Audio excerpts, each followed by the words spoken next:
Respected viewers, I am Syed Shabahat and you are watching Fault Lines. The wars are fought in many spheres. The wars are fought on land, wars are fought in the space, in the air, in the ocean, and now another form and other fields of war is emerging, and that is the cyberspace. Countries are not only building their defense in the cyberspace, but also trying to build up offenses against their oppositions. Almost a decade ago, when Israel and United States had conducted a cyber attack on Iran's nuclear plant, it was a turning point and a defining moment in the history of cybersecurity. Going forward, it was also found out that with the introduction of social media, the cyber bots or the cyber soldiers can also manipulate or can also influence the opinion of a citizenry of the country to a great extent, which can possibly cause unrest or political strife in the country as well. There are many countries in the world that are quite ahead of the game. For example, Russia is always blamed by United States for breaching its cyber security apparatus. China is known to have a great cyber security wall that does not allow many of the internationally recognized platforms. What this cyber warfare is about, how significant its defense is, and what can be the shape of cyber security in the future. Team Fault Lines have prepared a package. Watch the package before I bring my first guest to the program.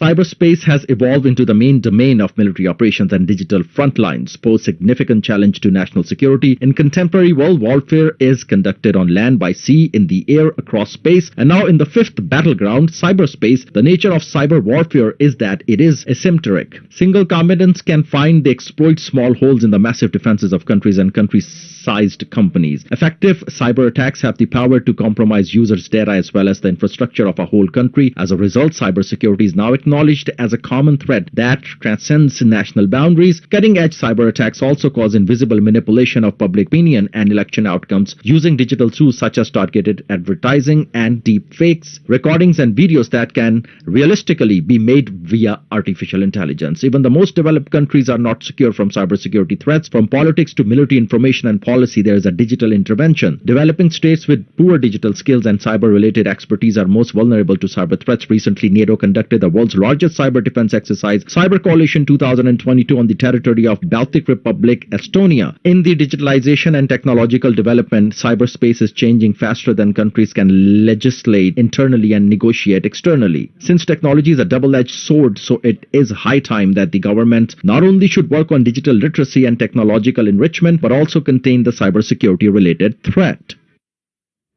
Ladies and gentlemen, to join me in my program, my first guest is Dr. Mubashir Hassan, who is an IT expert and a professor, joining me from Paris. Dr. Mubashir, welcome to the show.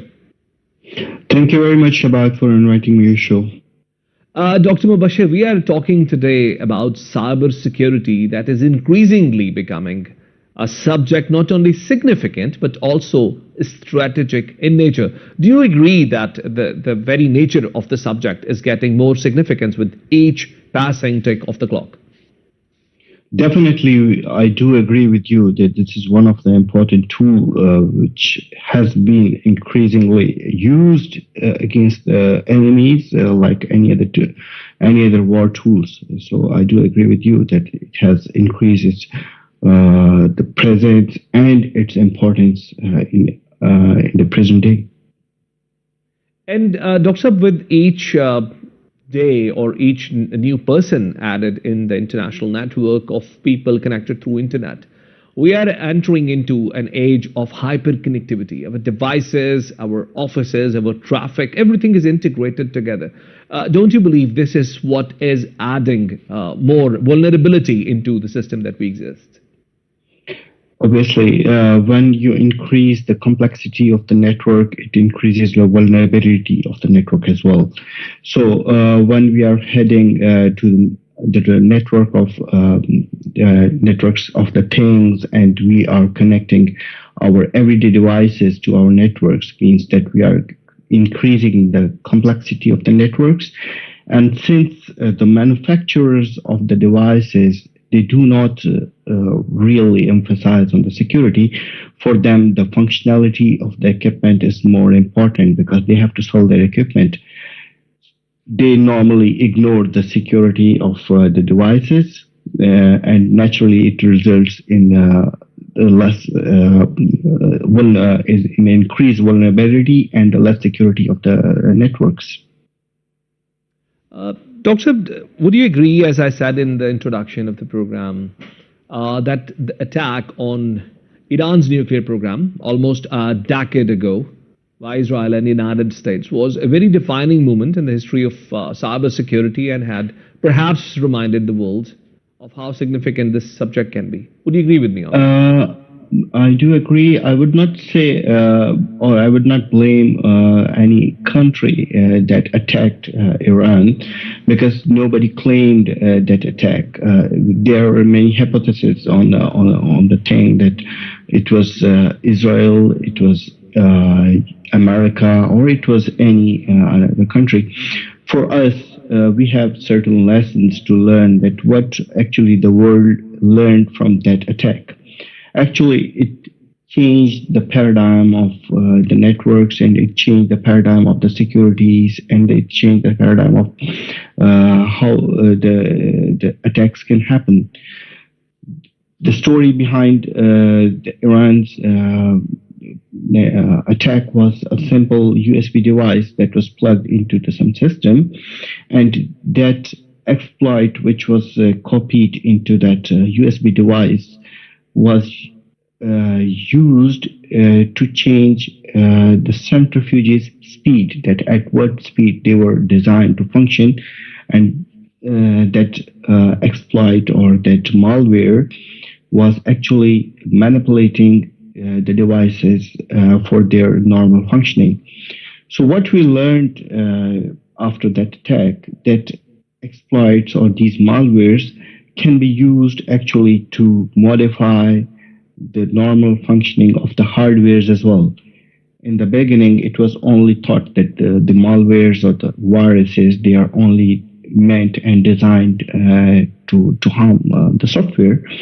But this was the defining moment. Then the world saw that actually the hardwares which were designed to do some certain functions, they are actually controlled remotely, and their functions, normal functions, was modified for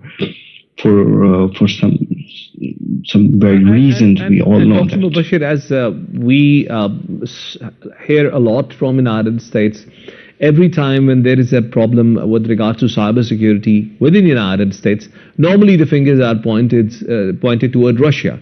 Now, I'm not saying that whether Russia does it or not, but does that actually mean that Russia is too much ahead of the game when it comes to cyber attacks and cybersecurity? Actually, everybody does it. We should not say that Russia is not doing, and Ukraine is doing, or America is not doing, and they're finger pointing some other country. This is the cyber attacks. They are used like any other war tools. Like we have guns, and the guns can go into the wrong hands as well. So should I say that one country is not producing arms and the other country is producing arms? So every country has been creating the arms, and they are having these arms to attack their enemies. So similarly with the cyber attacks as well, they have created exploits. They have been creating the exploits since many years. And the history of war between Russia and America is not new. Since the ages, there have been conflicts between the two countries, and they have been doing the exploiting each other's network. Either it was in the World Wars, or before that, or in the war of the Cold War. And now when we are in the peace, even then they are doing it. Both countries, they are doing it. So we should not say that one of the country is involved and the other country is very innocent. No, actually it is not. And to your surprise and to our audience surprise as well, all Middle Eastern countries, they prepare these type of exploits to control their population, their common people, because they want to have a certain type of checks what their people they are doing, what their population is being doing, and similarly with China, with all other countries who really control their people. So they are really involved in developing of such tools which allow them to control the cyber world. And lastly, Dr. my last question. I understand this is time for your iftar. Tell me, is China a great example for the students of cybersecurity? Because we normally read a lot about the great virtual wall that China has built that does not allow any of the major social media platforms, doesn't give them inroad into the country. I've heard even you cannot operate platforms like Google without using a VPN in China. So is China a real case study for the rest of the world in this matter?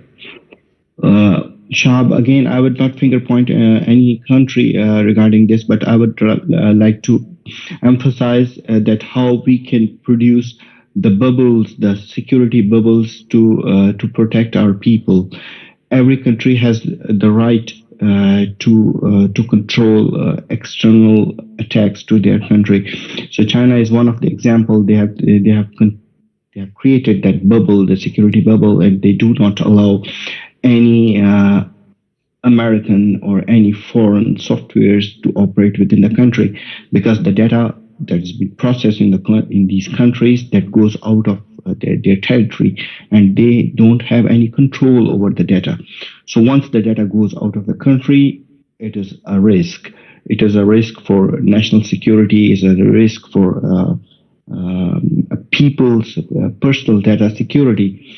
So it's one of the examples that they are controlling their country by not allowing data to go out of their country. So this is their right. They are doing it, and whether the world appreciates that or no, this is one of the example we are seeing actually. And China is not only one country that has been doing it. Japan has a very strict control over their data, their voice data, or their cyber data. They do not allow other countries to store that. Similarly, with the European Union does not allow their data to be stored even in American data centers. So all the countries, they have their own rules and regulations over this data security. That it is their right to choose whether their data goes out of their territories or not. Thank you very much, Dr. Mubashir Hassan Malik, for being guest in our program today. Ladies and gentlemen, this was Dr. Mubashir Hassan Malik, and you just heard how he thinks of the international larger, bigger game where different countries are coming up with different strategies to ensure the cybersecurity. We have invited another cybersecurity expert in our studio, and he's going to tell us how this cyber security saga looks from the micro level and how does it go up to the macro level. And my guest is Mubashir Sargana, who is a cyber security expert. Mubashir, welcome to the show. Thank you, sir. Mubashir, we are talking about the cyber security, and you just heard what my first guest in the program has said. What is your take on China building this great wall and ensuring that nobody intrudes it, nobody goes out? How good of an example it is, because we have just heard in the recent past that Iran was also thinking to do something on similar grounds with the help of Chinese engineers. So how good of an example it is when it comes to cybersecurity? Thank you so much for inviting me. Starting from the Stuxnet incident that took place and actually introduced something new to the nations, like they can take care of their infrastructure, and also they, on the other side, they can like develop some codes or programs that can actually help us to do some espionage or to surveil or to defend their like infrastructure. After this Stuxnet incident, when President Xi Jinping took charge in 2013, one of the first things that he did was like he established a working group, leading group with to secure the internet and infrastructure of China. One of the things that this working group was doing, I mean, it's still doing, to develop some strategies, not only the strategies but also some tools that can defend and also do some offensive job for the country. So the best way to defense is to offense. Yeah, exactly, in both ways. And also tell me about how it comes to the micro level. So like when we are using computers and mobiles these days, every software, every website that we want to use asks us to allow a number of Trojans, a number of cookies. You know, every website wants us. You name any major website in the world, it wants you to do that. Isn't it making us altogether more vulnerable, and we are creating more windows into our privacy? One thing that actually we should keep in our mind all the time, like there is nothing free in this world. The moment we install an application on our phone, we grant some permissions. Access to our gallery, contacts, call logs, all these things we are giving away as payment of that service that we are availing. But we should keep this thing in our mind that few lines of a code can do wonders. Like it can breach your privacy, it can do surveillance, it can steal data. It can stop a war, it can start a war, if we talk about bigger picture. And we have also heard that these antiviruses that we install in our computers are actually viruses themselves. They actually make sure that you don't install anything else. So is it safe to have antiviruses in your system, or is it actually giving window to another software which will not allow other softwares to have windows while it has a window in your system? Actually, these companies and organizations that develop these antiviruses, they keep on evolving their softwares or antiviruses based on the information that we provide, not directly but indirectly by using their services or softwares. Because when we use or install their antiviruses or softwares on our systems, we actually give them permission to control or to manage our security. By managing our security, they gain access to our information and all that communication that is happening. So they do that analytics, they provide feedback, and when we come across something new, we report to the antivirus, they develop something better, a patch or an update based on our provided information. Taking this conversation forward, Mubashir, the use of social media is rising in the world everywhere. And it reminds me of 2016 saga, which we called Cambridge Analytica. Not only United States had a lot of political noise around social media being used by external factors. They were pointing fingers at Russians. I'm not saying whether Russians did that or not, but also this actually resonated in the entire political system of the United States. How do you see that incident as a game changer for us? In this era of information availability, when it's convenient for us to get information from across the world, it's quite easy to do some misinformation thing. Like what actually Cambridge Analytica did for conservatives, like to give them a leading edge over Democrats by giving them profiles and interests and psychological mindsets of more than 50 million residents and citizens of the US. The liking and disliking of 50 million American citizens. Based on those stats and information, they developed their campaigns. So do you think this was an important turning point that actually told the world that if they are not aware of the cyber security, this can be used even politically as well? Yeah, this is one of the tools that organizations, even the governments or political parties can utilize. Even at this stage, these days, social media is being widely used for these purposes, like to do campaigns, to do some awareness, build some narratives. Mubashir, the recent war that we have, the active war that we are seeing in the world at the moment, very unfortunately, is the war between Russia and Ukraine. And this war is also telling the entire world about so many possible venues of warfare. How can it just get out of control and what strategies can be deployed. This is thought to be a war where non-conventional strategies are reminding us of being more useful. Is it also being used in the cyberspace? I mean, is Russia doing something in the cyberspace that is also affecting Ukraine? And if yes, what do we learn out of it?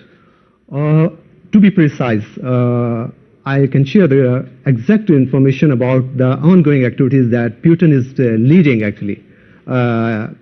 In the Moscow's northeastern area, there is a 6-story building with the name Business Center. There are young engineers, computer engineers and scientists doing a lot of work over there. What actually they are doing over there, they are providing a back-end support to the military operations, to strategize, to do some surveillance, to target Ukrainian critical infrastructure, and to do some reconnaissance. This is all being done by that huge setup. I mean, this is something, an organized activity led by a government. So that means in future, other armies and other militaries are also going to use cyber information or cyber warfare as a major tool of oppression. Yeah, it started actually from the US when they developed their cyber command. It's led by their army and supported by the government. Then China, Russia, Iran, and other countries, they came forward and they started working on it and they took it seriously. Mubashir, this conversation reminds me of a name, Edward Snowden. Perhaps we have been media fatigued after talking a lot about him. But his revelations told us a lot about the pilferage of information that is happening. Can you summarize what exactly he told the world and how does it concern us today? The crux of what actually he did something like he was the biggest whistleblower like in the history. So far, if we talk about security, cyber security, and the important and worth of information assets, like to what extent we can cause damage, and to what extent we can build our security. Like he not only exposed the worst scenario, but he also exposed that nothing is guaranteed, nothing can be guaranteed, that is secure.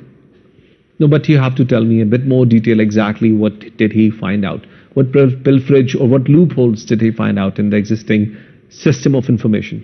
Yeah, I can give you the best, like NSA's security is like its top level security. I mean, there's no doubt, no one can doubt like on their skill set, and also about their security measures.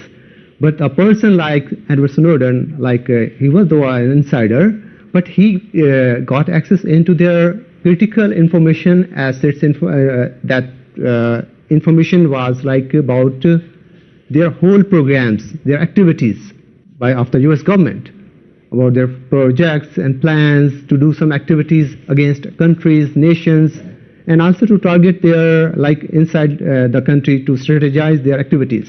Mubashir, lastly, we had this conversation about ChatGPT a couple of programs ago, and you were also a guest in that program, and you spoke about cybersecurity. Now, how does this look to you as a threat?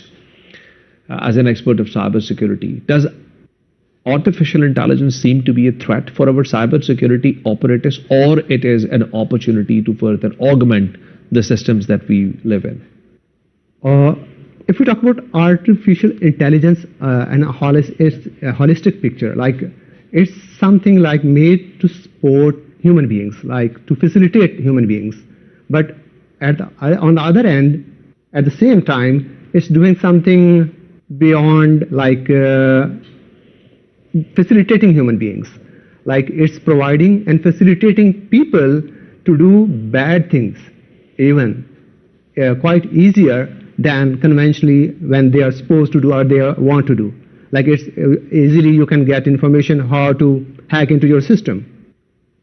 The artificial intelligence based system like ChatGPT can provide you step-by-step process about things to get it done. So you are concerned with this introduction of artificial intelligence's major leap, which is called ChatGPT, to be a problem for us in future. Definitely, it's not only providing some support, but also providing us an easy and convenient way to get things done. Thank you very much, Mubashir Thank you. Sargana, for being guest in our program today.